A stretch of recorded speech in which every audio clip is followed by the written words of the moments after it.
So, plenty for Amorim to sort out this summer then, which brings us nicely onto a transfer update with James Savundra, who's with me in the studio now. Let's get straight into Rashford. So we're hearing there that he's not there. He's been given extra time to negotiate or organise a move away from the club. What is the latest? Yeah, it's absolutely fascinating what Ben was telling us there. 5 players aren't reporting for pre-season duty as United give them time to explore moves away. One of those is Marcus Rashford. Now, Aston Villa turned down the opportunity to sign him permanently for £40 million following what was a largely successful loan spell.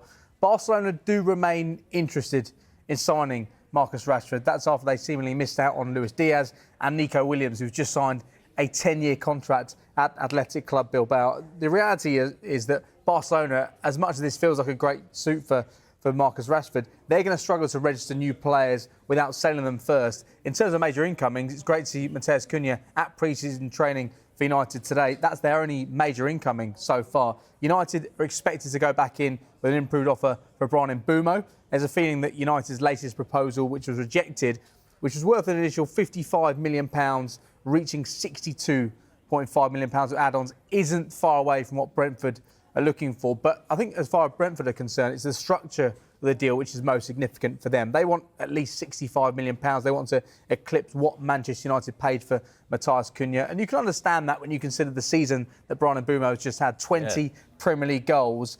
But they want a structure of the deal whereby the majority of the £62.5 to £65 million is guaranteed, not made up of add-ons. And Mbeumo, he only wants to join United, but it was fascinating hearing from the Brentford sporting director, Phil Giles, last week. He told us Mbeumo is happy to stay if a deal cannot be agreed. But I don't think we're too far away. We're talking about £2 or £3 million, I think, in the structure of the deal. I think this will happen. I think United fans may be slightly frustrated. It's taken longer than they wanted, and he's not there this morning at Carrington for pre-season training.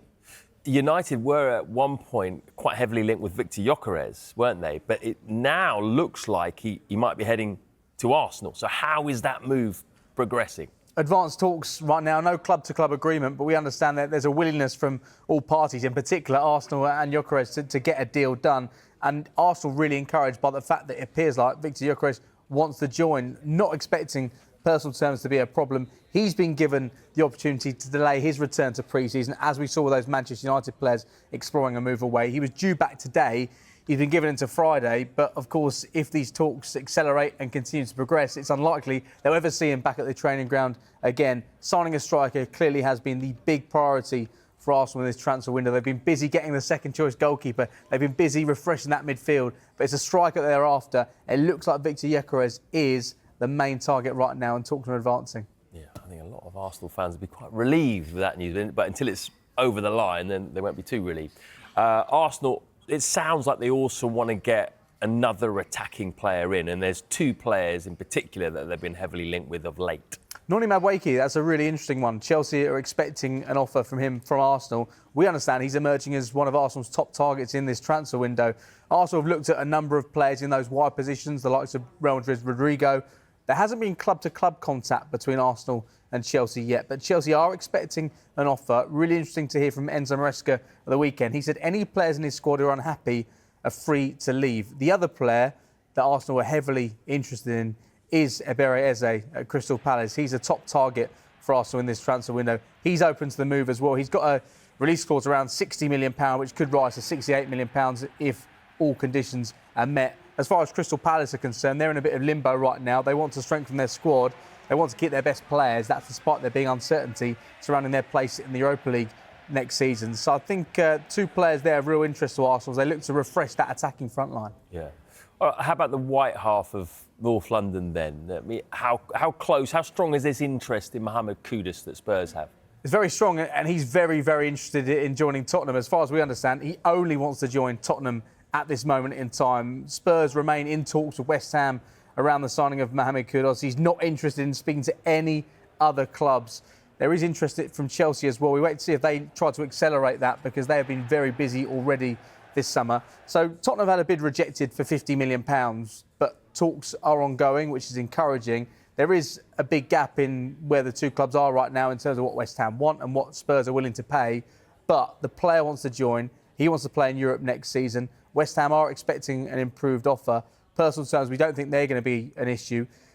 he still has a contract up until 2028 at West Ham, but I think the feeling is if they can get really big money for him in this transfer window, then it gives Graham Potter in his first summer transfer window the opportunity to make a number of signings to really improve the squad and build that squad within his own image.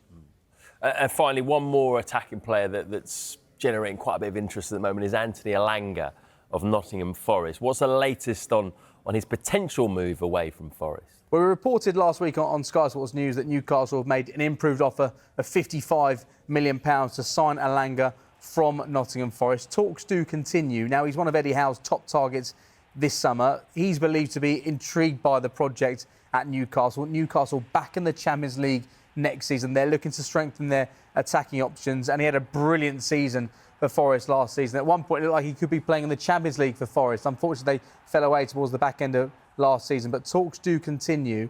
It's incredible the rise he's had since leaving Manchester United a couple of years ago. He's had a really good couple of seasons at Nottingham Forest.